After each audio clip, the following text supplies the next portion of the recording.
पत्रं पुष्पं फलं तोयं यो मे भक्त्या प्रयक्षति तदहं भक्त्युपरतो मश्नामि प्रयतात्मनः।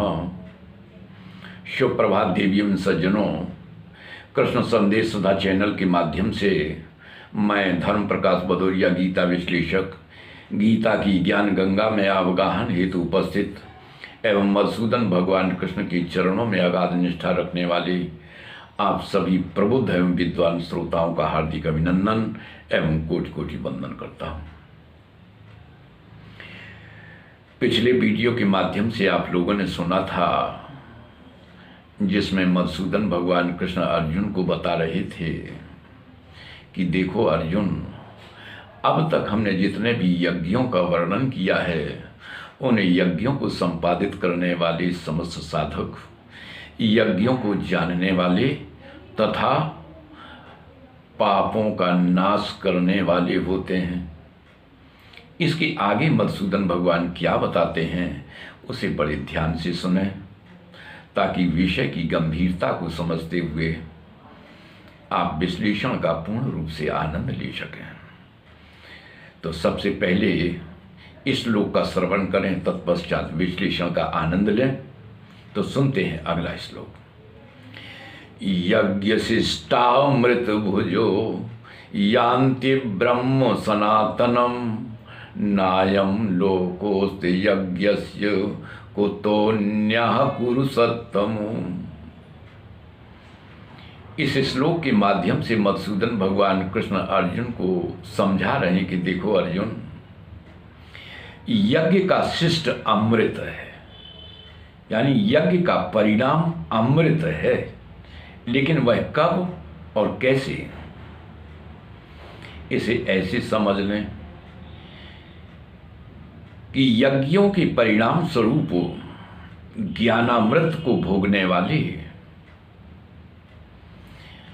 योगी जनों को जब इस अमृत का आस्वादन भासित होता हो तो समझो उनका जीवन धन्य हो गया। वे एक बंधन से मुक्त हो गए, वे मृत्यु के झगड़े से मुक्त हो गए, उनका यज्ञ संपादन सफल हो गया।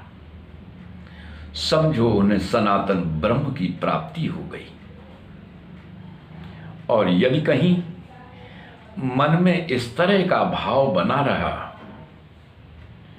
कि अरे हाय हाय, हम कहाँ इस यज्ञ के झगड़े में फंस गए,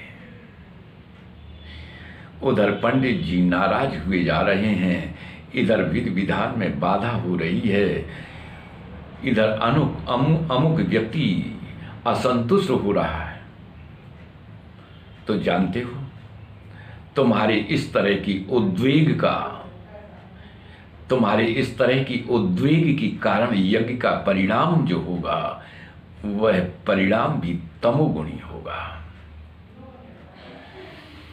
इसलिए यज्ञ में सभी लोगों का संतुष्ट होना आवश्यक है। सबको खिलाकर खाओ। इस प्रकार यदि आप संपादित करते हैं यज्ञ को तब तो ठीक है, और यदि यज्ञ में कोई असंतुष्ट रहा, इस संदर्भ में एक जगह मनु जी ने लिखा है कि कुर्याद भृत्यान पीडयन। आपके घर में यदि कोई नौकर है या आदेशपाल है, यदि वह भी असंतुष्ट है तो समझो तुम्हारा यज्ञ सफल नहीं हुआ। वे देवता संतुष्ट नहीं हुए। वे देवता संतुष्ट हो ही नहीं सकते हैं, क्योंकि उसके अंतःकरण में भी वही विराजमान है जिनको तुम यज्ञ के माध्यम से संतुष्ट करना चाहते हो। तो ऐसा व्यक्ति यज्ञ के अभाव में संतुष्ट स्वयं नहीं रह सकता, सुखी नहीं रह सकता। मधुसूदन भगवान कहते हैं, नायम लोकोस्त यज्ञस्य कुतोन्या कुरु सत्तमो।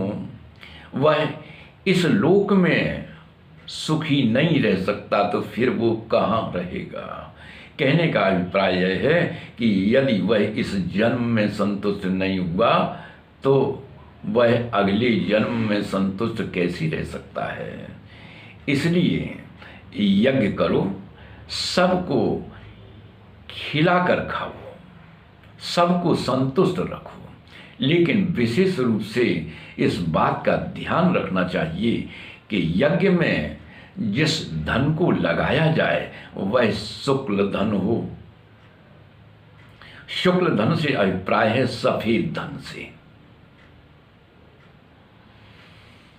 हालांकि लोग दानादि के माध्यम से यज्ञ का संपादन करते हैं, लेकिन उसमें सदैव संदेह की स्थिति बनी रहती है, या यूं कहें कि यज्ञ का जो प्रतिफल है वह भी संदेह के घेरे में रहता है। वह भी सदैव यही सोचता रहता है कि मैं आखिर किसके पास जाऊं। इस यज्ञ के संपादन में जिसने अपना धन लगाया है उसके पास जाएं, या जिसने यज्ञ संपादित किया है उसके पास जाएं, तो उस दुविधा के कारण वह ना इधर का रहता है और ना ही उधर का, वह बीच में ही नष्ट हो जाता है। तो इसलिए इस बात का सदैव व्यक्ति को ध्यान रखना चाहिए, इस बात का सदैव साधक को ध्यान रखना चाहिए कि यज्ञ के अंतर्गत जो भी धन लगाया जाए वह शुक्ल धन हो, सफेद धन हो। ऐसा शास्त्र कहते हैं। ऐसा न माने कि हम इस बात को कह रहे हैं, शास्त्रों में लिखा है। शास्त्र कहते हैं कि यदीक्षागत वित्तेने शुक्ले नोपार्जितेन वा, यानी ईमानदारी से कमाया हुआ धन ही सफेद धन होता है, वही शुक्ल धन है।